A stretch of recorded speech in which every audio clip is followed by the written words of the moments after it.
할렐루야. 오늘 선부 예배 함께 하신 여러분을 축복합니다. 오늘은 한번 따라해 보실까요? 예수님의 최후 모습.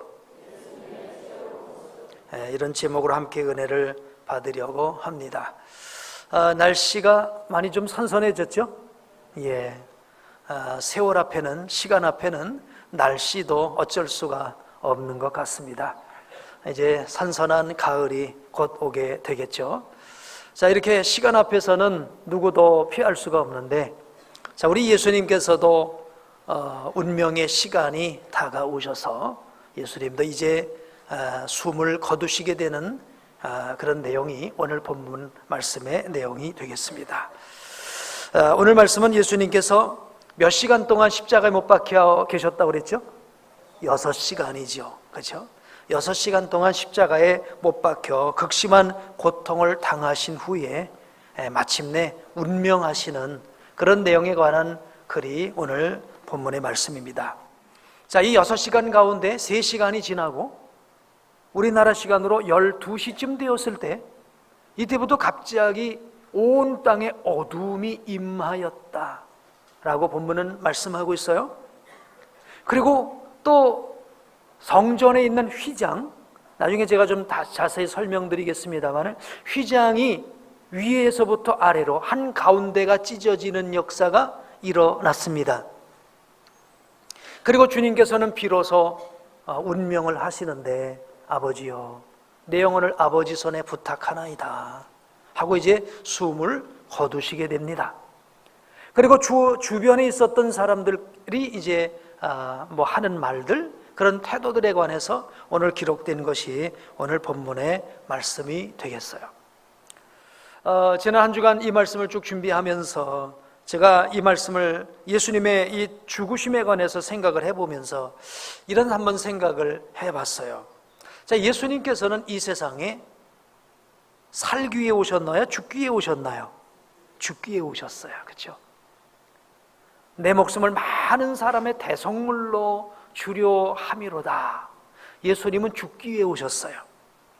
그리고 그 말씀대로 많은 사람의 대속물이 되어 죽으셨어요. 그런데 예수님은 죽으셨습니까? 다시 살아나셨습니다. 자, 그런데 이렇게 죽고자 하신 예수님은 다시 살아나셨고, 그런 우리 인생들은 어떻습니까? 이 세상에 태어날 때에 죽고자 태어났습니까? 살고자 태어났습니까? 사실은 살고자 태어났죠. 그래서 우리의 생명이 다하는 그날까지 우리는 살기 위해서 아둥바둥 몸부림을 치면서 이 세상을 살아가지요. 그런데 과연 사나요? 죽지요. 만약 우리 주 예수님께서 우리를 위해서 구원의 길을 열어주시지 않았다고 한다면 우리는 영원한 지옥의 형벌의 죽음을 당할 수밖에 없었겠지요. 그런 말 있죠? 생즉 필사, 사즉 필생. 죽고자 하면 살고, 살고자 하면 죽는다고 하는데, 우리 예수님이 이 땅 오셔서 죽기를 위해 사셨어요. 아버지의 뜻을 위해서, 죽기를 위해서, 온 인류를 구원하기 위해서 죽기를 위해서 오신 줄로 믿습니다. 그런데 하나님 살려주셨어요. 그러므로 오늘 우리도 우리의 생애를요, 어떻게 죽을 것인가, 무엇을 위해서 죽을 것인가. 아멘. 이렇게 살면 오늘 우리가 오히려 사는 역사가 일어나게 될 줄로 믿습니다. 영원히 상급받고 영원히 칭찬받는 그런 삶으로 변화되게 될 줄로 믿습니다. 자, 예수님께서 십자가에 못 박혀 죽으신 것은 역사의 전환점이 되는 사건입니다. 자, 예수님께서 십자가에 못 박히신 이후로 3시간이 지나서 12시부터 온 땅에 어둠이 임했다고 말씀드렸죠. 참 이 땅에 어둠이 임했다고 했는데 12시면 정오이고 해가 중천에 떠 있을 때 아니겠습니까? 그런데 이 땅에 어둠이 임했습니다. 왜 임했을까요? 어떤 분들은 그런 얘기를 합니다. 요즘 일식이라고 하는 형상이 있는데, 일식은 뭡니까? 달이 해를 가리워서 해가 안 보이는 그런 현상이겠죠? 일식이라고 하는 그 현상이 어떻게 우연히 예수님 십자가에 죽으시는 그때에 맞춰서 일어나서 그런 일식이 벌어진 것이다, 이렇게 설명하는 사람들도 있습니다만은, 그러나 성경학자들의 연구에 의하면 이때는 유월절이고, 유월절은 만월 때이고, 이때는 절기상으로 일식이 일어날 수 없는 때라고 기상학자들, 여러 이제 연구가들의 이야기를 들어보면 그렇게 얘기를 합니다. 그러니까 지금 예수님께서 십자가에 못 박히셨을 때에 온 땅에 어둠이 임하는 것은 자연적인 어떤 일식 현상이 우연히 겹쳐진 것이 아니라 이건 초자연적인 역사였는 줄로 믿습니다. 자, 이것은 예수님의 십자가에 죽으실 때만이 아니라 예수님이 이 세상에 태어나실 때도 같은 현상이 나타나지 않았습니까? 예수님의 탄생을 알리기 위해서 하늘에서 별이 박사들을 인도하지 않았어요? 이런 일이 가능한 것입니까? 하늘에서 별이 인도를 했습니다. 그리고 천군 천사들이 예수님의 탄생을 축복하며 찬송하는 역사가 일어나지 않았습니까? 아멘. 그러니까 예수님의 이제 출생과 예수님의 죽으심에 대해서 초자연적인 이런 반응, 이런 것들이 나타났다라고 하는 것이 오늘 이제 일어난 그 어둠이 임한 사건이라고 말할 수 있겠죠. 그래서 어느 성경학자는 이렇게 해석을 했어요. 이 세상을 창조하신 제2위 하나님이신 그리스도 예수께서 순환당하심에 대해 피조물의 슬픔을 대표해서 어둠이라고 하는 모습으로 나타났다라는 거예요. 피조물을 대표해서 그 슬픔을, 이 해가 빛을 가리움으로써 그 슬픔을 나타내 준 사건이 바로 오늘 예수님 십자가에 못 박히실 때에 일어난 이 어둠의 사건인 것이죠. 예수 그리스도는 역사의 주인공이신 줄로 믿습니다. 자, 이렇게 예수님께서 십자가에 죽으실 때 이런 사건이 일어나고 동시에 또 한 가지 사건이 일어났습니다. 어떤 사건이냐 하면 휘장이 위에서부터 아래로 찢어지는 사건이었어요. 어떻게 예수님 십자가 못 박혀 계실 때 이 두 사건이 동시에 일어나게 되었을까? 이 두 사건은요, 서로 뭔가 의미가 반대가 되어지는 사건입니다. 잠시 후에 휘장에 관해서는 제가 좀 자세히 말씀드리도록 하겠습니다. 이 휘장이라고 하는 것은 구약시대 성전 안에서 우리가 알 수 있는 것인데, 지금 우리 교회를 과거의 성전이라고 생각을 한다면 지금 우리 성도들 계신 곳을 성소라고 비유할 수 있겠죠. 그리고 이 강단을 지성소라고 또 이렇게 비유할 수 있을 것 같아요. 그리고 이 성소와 지성소 사이에는 뭐가 쳐져 있을까요? 휘장이에요. 휘장이라는 것은 천막을 얘기하는 것입니다. 천막이 쳐져 있어서 성소에 있는 사람은 지성소를 볼 수도 없고 들어갈 수도 없는 것이죠. 근데 그 휘장이 찢어졌다는 거예요. 그 의미는 잠시 후에 말씀을 드리겠고요. 아무튼 휘장이 찢어짐으로 말미암아 찢어졌다는 건 무슨 얘기입니까? 누구든지 성소 안으로 들어갈 수 있는 길이 열렸다는 거예요. 즉 그러니까 예수님께서 십자가에 못 박혀 죽으심으로 말미암아 하나님께로 들어가는 길이 열렸다. 아멘. 자, 그러니까 오늘 여기 두 사건이 나타나는데 바로 어떤 사건입니까? 예수님께서 죽으시는, 십자가에 고통당하시는 것 때문에 어둠이 임하여 슬픔을 나타냈고, 어둠이 임함으로 슬픔을 나타냈고, 휘장이 위로부터 아래로 찢어짐으로 말미암아 오늘에겐 기쁨의 소식이 주어진 줄로 믿습니다. 하나님께로 나갈 수 있는 길이 열려진 거예요.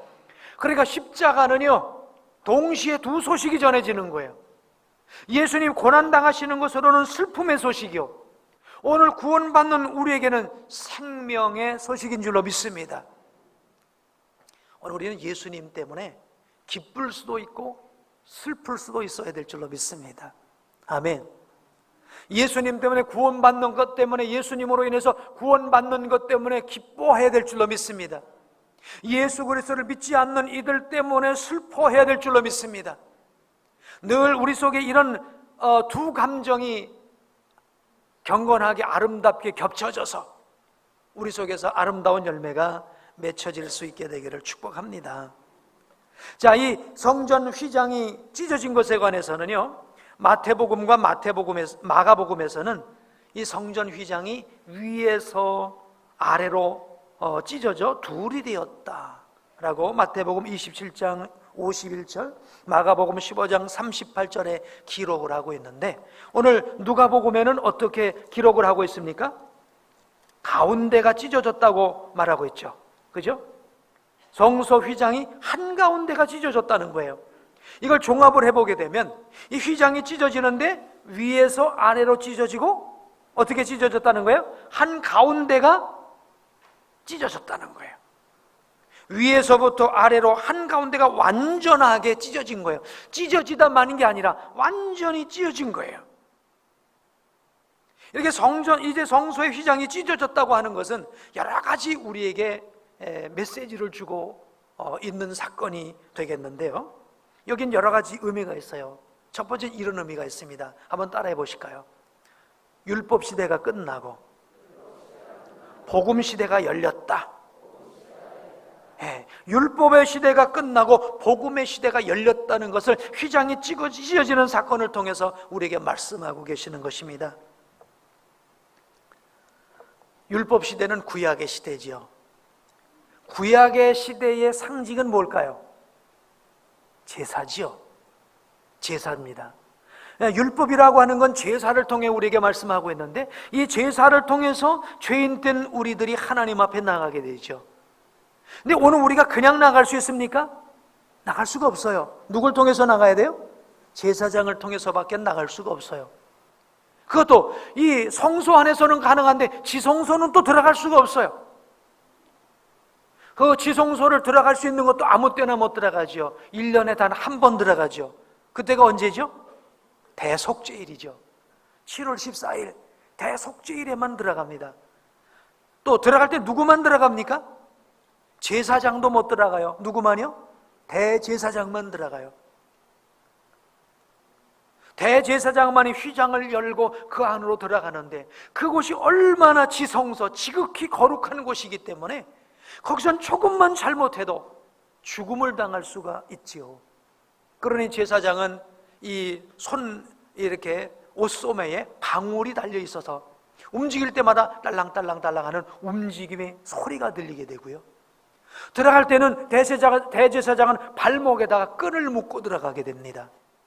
만약 거기서 뭔가 잘못했으면 그 자리에서 죽임을 당하게 되는데, 대제사장이 죽고 나면 누가 휘장을 열고 들어가서 끊을 수가 있습니까? 끊을 수가 없으니까 바깥에 늘어진 줄로서 죽은 시체를 끌어당겨야만 될 수밖에 없는, 그 정도로 정말 거룩한 장소가 지성소였던 것이죠. 아무나 들어갈 수 없는 그 지성소의 휘장을 하나님께서 위로부터 아래로 찢어주신 줄로 믿습니다. 그래서 대제사장만이 아니라 오늘 우리는 누구든지 예수 그리스도의 이름을 믿고 구원받은 백성들은 누구나 지성소로 들어가서 살아계신 하나님을 만나는 놀라운 은혜와 축복을 얻게 되는 줄로 믿습니다. 이게 바로 복음인 것이죠. 그래서 휘장이 찢어진 사건은 율법 시대가 끝나고 복음 시대가 열렸다는 것을 우리에게 증명해 주는 것입니다. 그래서 히브리서 10장 19절 20절은 이렇게 우리에게 선포하고 있습니다.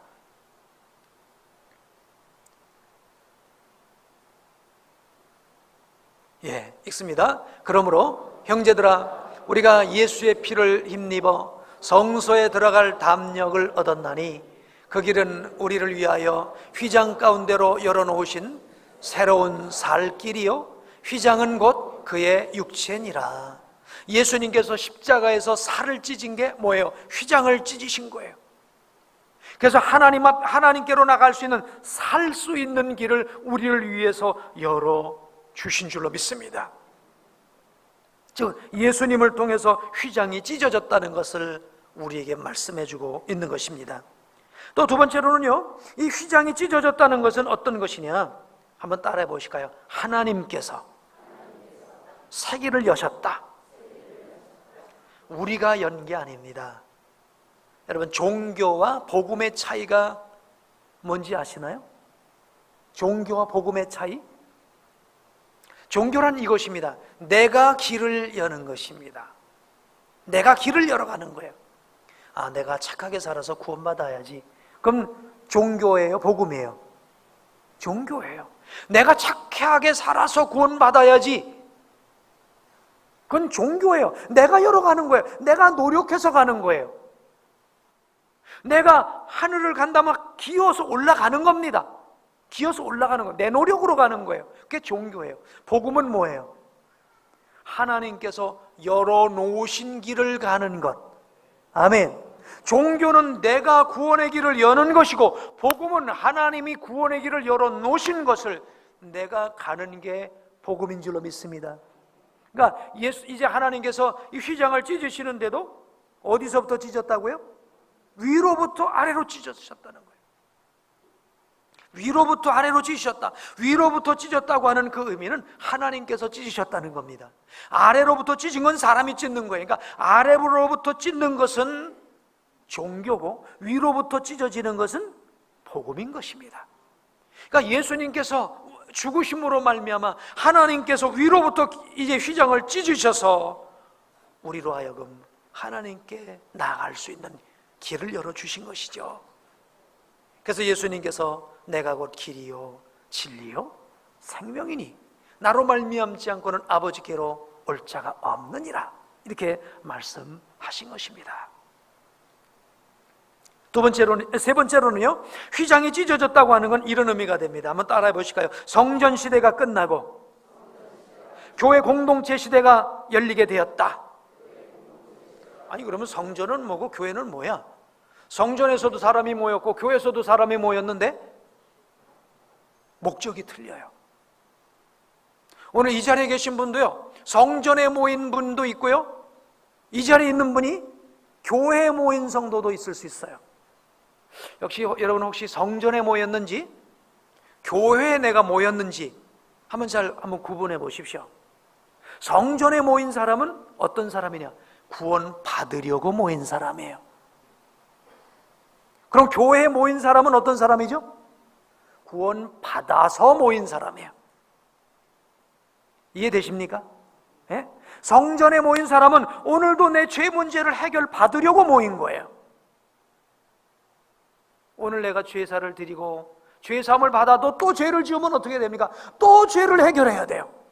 그러니까 성전에 모인 사람, 구약 성전이야. 구약의 성전에 모인 사람은 또 죄를 사함받고 구원을 받으려고 모인 거예요. 그러나 오늘 우리는 예수 그리스도로 말미암아 이미 과거, 현재, 미래 모든 죄를 다 사함받고 구원받아서, 아멘, 구원받아서 구원받은 자들이 감사함으로 하나님 앞에 예배하는 것이, 이게 바로 교회에 모인 성도들이에요. 아직까지도 구약시대에 계신 분 계십니까? 아직도 구원받으려고 모인 분 계십니까? 어서 예수 그리스도의 피로 구원받고 거듭나서 이 구원의 감격 가운데 나를 구원해 주신 그 하나님 앞에 감사함으로 예배하는 성도 되기를 축복합니다. 아멘. 헌금을 드릴 때도 두 가지 태도가 있어요. 어떤 태도가 있냐면 복을 받으려고 드리는 성도가 있어요. 아, 내가 이렇게 해서 복을 좀 더 받아야지. 어찌 보면 이것은 구약적인 태도라고 말할 수 있겠죠. 그러나 교회 시대에 살아가는 성도들은 그런 것이 아닙니다. 이미 나는 복을 받았어요. 아멘. 영생의 복을 받았어요. 하나님의 자녀 권세되는 복을 받았어요. 복을 받았기 때문에 감사함으로 드리는 거예요. 할렐루야. 오늘 예수님께서 십자가에 죽으심으로 휘장이 위로부터 아래로 찢어지게 되어서 오늘 우리는 교회 시대에 살아가게 되는 줄로 믿습니다. 무엇을 하든지 우리는 조건을, 이것을 해서 내가 복을 받고, 이것을 해서 뭐 건강하고, 이것을 해서 뭐 잘되고, 이게 아닙니다. 이미 나는 복을 받았고, 이미 나는 구원을 받았고, 아멘.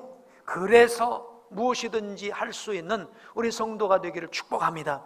그럴 때 하나님께서 구하지 않는 은혜도 주시고, 구하지 않는 복도 주시고, 필요한 모든 것들을 우리에게 더하여 주시리라고 믿습니다. 자, 이렇게 우리 하나님께서 예수님 십자가에 못 박혀 달리실 때에 이 귀한 일을, 이 휘장을 찢으시는 이 귀한 일을 이루셨어요. 그래서 이 일을 다 이루시고 나니까, 휘장까지 다 찢어지고 나니까 오늘 본문에는 없지만 예수님 다 이루었다 하시고요. 그리고 이제 가상 7원 가운데 맨 마지막 말씀, 오늘 46절에 있는 말씀을 하시죠. 아버지, 내 영혼을 아버지 손에 부탁하나이다 하고 예수님 운명하신 것입니다.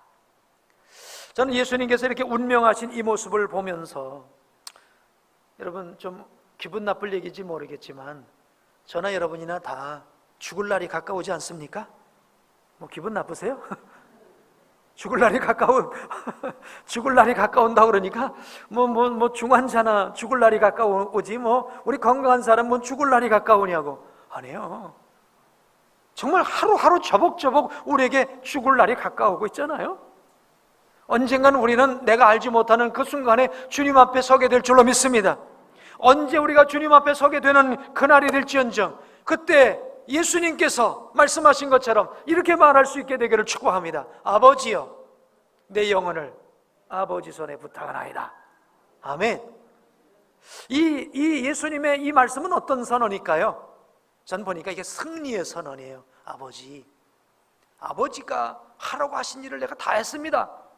요한복음 17장에 그렇게 말씀하시잖아요. 아버지께서 내게 하라고 하신 일을 내가 다 이루었사오니 아버지께서 영광을 받아주십시오. 이렇게 고백한 것처럼 예수님께서 이렇게 고백하신 것은, 아버지께서 하라고 하신 사명 다 이루었습니다. 승리의 선언인 줄로 믿습니다. 아멘. 오늘 저와 여러분이 우리 하나님 앞에 설 때 이렇게 승리의 선언을 하면서 주님 앞에 설 수 있게 되기를 주의 이름으로 축복합니다. 주님, 내게 맡겨준 거 다 했습니다. 내 사명 다 감당했습니다. 난 죽도록 충성했습니다. 끝까지 주님만 바라봤습니다. 이제는 내 영혼을 아버지께 부탁합니다. 아멘. 이러고서 오늘 우리의 삶이 맞춰져야 되지 않겠습니까? 죽으면서 그냥 죽음 때문에 부러워서 덜덜덜 떨다가 이러지 아니하고요, 당당하게 하나님 앞에 설 수 있어야 될 줄로 믿습니다. 저는 이렇게 아름답게 삶을 마감하신 분들에 관한 이야기를 좀 찾다 보니까 무디 목사님이 임종하시는 그 모습에 관한 기록이 인터넷상에도 있는 것을 제가 봤어요. 그 유명한 이제 무디 목사님께서 임종하실 때 그 아들 윌이라고 있었는데, 그 윌이 임종하는 날에 보고 들은 것을 이렇게 기록한 내용이 거기에 있는데요. 우리 무디 목사님 방, 이제 복도 건너편에 아들 방이 있었는데, 갑자기 그 무디 목사님 방에서 중얼거리는 소리가 난 겁니다. 어떤 얘기냐면, 대지가 물러간다. 내 눈앞에 하늘이 열려 있구나. 그래서 깜짝 놀라서 그 윌이, 아들이 아버지 방으로 달려갑니다.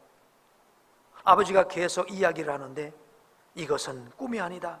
윌, 정말 아름답다. 정말 황홀하구나. 만일 이것이 죽음이라면 무엇이 두렵겠느냐. 하나님이 나를 부르고 있다. 나는 가야만 한다. 그러고 나서 행복한 모습으로 의식을 잃어가고 있었습니다. 그래서 당황한 아들이 급히 의사를 불렀는데, 또 의사의 처치 후에 또 깨어났어요.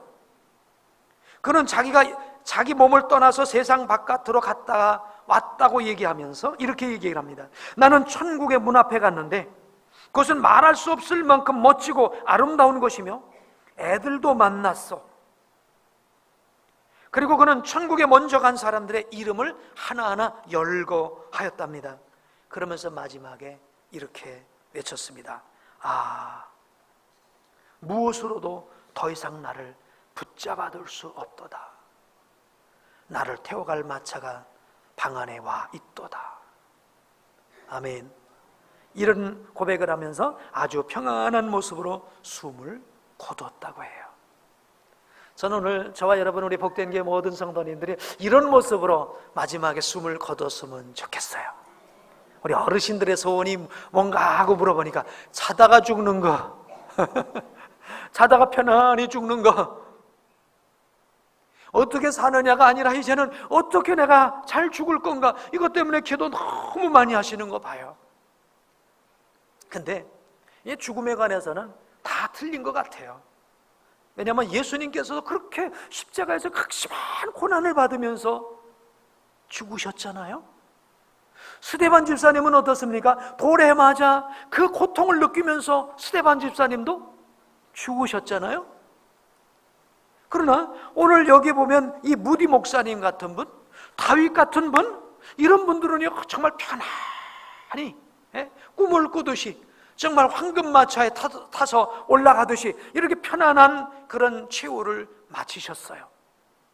그래서 오늘 우리가 한번 우리의 삶이 맞춰질 때에 관한 그런 생각을 한번 좀 바로 가져봐야 될 줄로 믿습니다. 우리 많은 성도들은 그런 생각을 합니다. 그냥 편안하게 고통 없이 죽으면 그것을 꼭 복된 죽음이라고만 말하는 뭔가 이렇게 잘못된 생각을 가질 수 있는 것 같아요.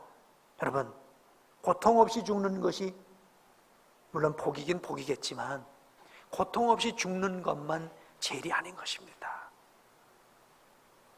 성경은 이렇게 말씀하고 있어요. 누구든지 주 안에서 죽는 자가 복이 있도다. 아멘. 고난을, 아픔을 당하면서 죽든 아니면 편안하게 죽든 그것은 중요한 게 아닌 거예요. 주 안에서 죽는 자가 복 있는 줄로 믿습니다. 그러면 예수님도 편안히 죽으셔야죠. 얼마나 고난을 받고 예수님은 십자가에 죽으셨는데요. 그래서 요한계시록 14장 13절은 우리에게 이렇게 말씀하고 있습니다. 읽으실까요? 또 내가 들으니 하늘에서 음성이 나서 이르되 기록하라. 지금 이후로 주 안에서 죽는 자들은 복이 있도다 하심에 성령이 이르심에 그러하다. 맞습니다. 우리가 어떻게 죽느냐의 형태가 중요한 게 아니에요. 주 안에서 죽는 게 복인 줄로 믿습니다.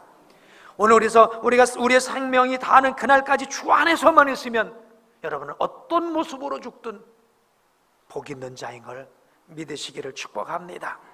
자, 오늘 이렇게 예수님께서 운명하시면서 아버지의 내용을 아버지 손에 부탁하나이다 하고 이런 영광스러운 최후를 마치셨는데, 이건 승리의 선언이면서 동시에 이런 선언이기도 합니다. 난 어떤 상황이 되어도 하나님을 향한 내 신뢰를 포기하지 않겠습니다 라는 그런 의미가 되는 것입니다. 조금 전에 제가 그런 말씀 드렸죠. 여러분, 편안하게 죽으면 복이고 고통당하면서 죽으면 복이 아니다, 이런 잘못된 오늘 개념을 가지고 있다고 한다면 다 던져버리시기 바랍니다. 우리가 이 세상에서 부유하게 살면 복이고 가난하게 살면 불행이다, 그거 아닙니다. 이런 것들을 다 던져버리게 되길 바랍니다. 어떤 것이 복입니까? 부유하든 가난하든 하나님을 신뢰하는 그 신뢰에 변함이 없는 것이 복인 줄로 믿습니다. 고난을 당하든 편안하든 어떤 상황에서든지 하나님을 변함없이 신뢰하는 것, 이게 복인 줄로 믿습니다. 아멘. 예수님께서 십자가에서 고난당하시는데 얼마나 큰 고난을 당하셨어요. 예수님은 당신의 죄 때문에 고난받으신 게 아니라 온 인류의 죄를 한 몸에 지시고 당하셨잖아요. 고난당하셨잖아요. 그러니까 우리 하나님 아버지께서도 온 인류가 당할 고난을 누구에게 쏟아부으신 겁니까? 아들에게 쏟아부으신 거예요. 그러니까 아들에게 십자가에서 고난을 쏟아부으실 때, 진노를 쏟아부으실 때 아버지도 외면하셨어요. 그러니까 십자가상에서 예수님 뭐라고 말씀하셨어요? 엘리 엘리 라마 사박다니, 나의 하나님 어찌하여 나를 버리셨나이까. 아버지가 나를 버렸다라고 느낄 만큼 예수님 고난당하셨음에도 불구하고 예수님은 아버지요, 나의 영혼을 아버지 손에 부탁합니다, 마지막 순간까지 신뢰를 놓치지 않았다는 거예요. 저는 전에 어느 목사님을 통해 들었던 얘기인데요, 그게 권사님이셨다고 그래요. 아마 이렇게 좀 병을 많이 앓으셨는지, 이렇게 좀 마지막 그 노년에 주님 앞에 서는 그날, 그 마지막 순간이 많이 힘들었는지 고통을 좀 당하셨나 봐요. 마지막 순간 예수님 이름 부르라고, 마지막 순간 예수님 찾으라고 하니까 예수고 뭐고 다 소용없다고, 예수고 뭐고 다 소용없다고 마지막 순간 예수 부인하고 죽더라는 거예요. 권사 직분까지 받았는데.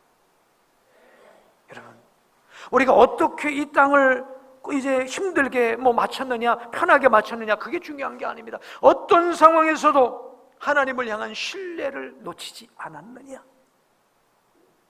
스데반 집사님처럼. 아멘. 이룰 수 있는 저와 여러분 되게 되기를 주의 이름으로 축복합니다. 사단 마귀는 우리로 하여금 기쁨으로 주님을 따라가지 못하도록 온갖 환난, 시험, 여러 가지 문제들을 우리에게 줄 것입니다. 이런 가운데서 모두 승리하는 우리 복된 성도가 되기를 주의 이름으로 축복합니다. 우리 한번 따라해 보실까요? 아버지여, 나의 영혼을 아버지 손에 부탁하나이다. 우리 젊은 사람들 연습하고 다니세요. 왜 젊은 사람이라고 먼저 가는 법 없어요. 먼저 가지 말라는 법이 없어요. 오는 데는 순서가 있어도 가는 데는 순서가 없어요. 그렇죠. 늘 이 마음 가지고 주님 언제 나를 부르시더라도 내가 이 말하면서, 이 고백하면서 하나님 앞에 서기를 원합니다. 이제 예수님께서 운명을 하시게 되자 그 주변에 있었던 사람들의 반응이 기록이 되어 있어요. 그 중에 백부장의 반응은 참 오늘 우리가 신빙성 있는 증언이라고 이야기를 하죠. 이 백부장은 예수님의 처형 전 과정을 지켜봤습니다. 채찍에 맞으면서 십자가를 지고 골고다까지 올라가는 그 전 과정을 보면서 십자가 매달려서 주변에서 조롱하고 저주하는 악담들을 들어가는 그런 과정 속에서 예수님이 표현하시는 그 표현들을 다 보면서 아버지요, 저들이 하는 일을 알지 못합니다. 저들의 죄를 사여 주옵소서 라고 하는 이런 예수님의 음성, 저 멀리 있었던 사람들은 못 들었을 거예요. 그 십자가 바로 밑에 있었던 이 백부장만큼은 들었을 거예요. 그 뉘앙스가 어떤 뉘앙스인지, 증오에 찬 목소리였는지 아니면 정말 따뜻한 목소리였는지 다 알았을 거예요. 이 모든 것을 다 지켜보았던 백부장이 예수님을 향해서 고백했던 말이 바로 무엇입니까? 이 사람은 정녕 의인이었도다. 아멘. 오늘 백부장은 저와 여러분의 삶을 지켜보지 못합니다. 그죠? 저와 여러분의 삶은 백부장이 지켜보진 못해요. 남편도 못 지켜보고요. 우리 성령 하나님께서 우리의 삶을 지켜보실 줄로 믿습니다. 그리고 주님 앞에 증언하실 것입니다. 이 사람은 정녕 믿음을 따라 산 사람입니다. 아멘. 오늘 저와 여러분의 삶이 이렇게 증언되어질 수 있게 되기를 축복합니다. 자, 그리고 이제 그 주변에 있었던 여러 사람들이 있었는데 특별히 갈릴리로부터 따라왔던 여인들이 있었다고 해요. 어떻게 이렇게 연약한 여인들이 그 위험한 장소에 뒤로 물러서지 아니하고 끝까지 주님의 죽으심을 지키고 있었을까요? 그렇게 호언장담했던 베드로, 내가 죽을지언정 주와 함께 있을 것입니다 했던 베드로 어디로 갔는지 몰라요. 나머지 제자들도 사도 요한 외에는 다 뿔뿔이 도망가고 말았어요. 그런데 이 여인들은 예수님의 그 고난의 자리를 끝까지 지켰어요. 어떤 분들이요, 여성들의 신앙관, 여성들의 마음, 이걸 이렇게 얘기하더라고요. 여자는요 마음을 잘 안 준대요. 맞아요? 그래요? 근데 한번 죽고 나면 죽어도 안 변한대요. 근데 남자는요 반대예요. 그래서 여기 여성들은 주님께 한번 마음을 딱 드렸더니 어떤 고난의 자리에서도 주님을 부인하지 않는 그 아름다운 헌신과 섬김과 사랑의 모습을 오늘 여기 아름다운 모습으로 보여주고 있죠. 그리고 주님께서 이제 무덤 속에 장사 지낸 바 되셨음에도 그 무덤까지 찾아가서 향품을 넣으려고 했던 이들은 누구였습니까? 그 힘없는 여성들이었어요. 여성이 위대한 것이 아니라 이렇게 끝까지 주님을 향해서 그 믿음과 사랑과 헌신을 놓치지 않았던 이 믿음이 귀한 줄로 믿습니다. 우리 사랑하는 성도님 여러분, 우리 환경 때문에, 바쁜 것 때문에, 힘든 것 때문에, 상처 때문에, 문제 때문에, 이런 것 때문에, 저런 것 때문에 주님을 향한 헌신, 주님을 향한 사랑, 주님을 향한 이 봉사 놓치지 않게 되기를 축복합니다. 그리고 주님 앞에 서는 그날까지 이 길 달려갈 수 있는, 그래서 성령님의 증거로 그는 정령 의인이었도다. 할렐루야. 이렇게 증거될 수 있는 우리 모두가 되기를 축복합니다. 우리 살아가는 성도님 여러분, 예수님은 우리를 위해 십자가에 달리셔서 살을 찢으심으로 휘장을 열어주셨습니다. 이제 우리는 누구든지 예수 그리스도의 이름을 힘입어서 담대히 주님의 보좌 앞에 나가게 되었습니다. 이제 우리는 구원 받으려고 믿는 게 아니라 구원을 받았기 때문에 예배합니다. 복을 받으려고 믿는 게 아니라 복을 받았기 때문에 이 기쁨의 신앙생활을 하고 있습니다.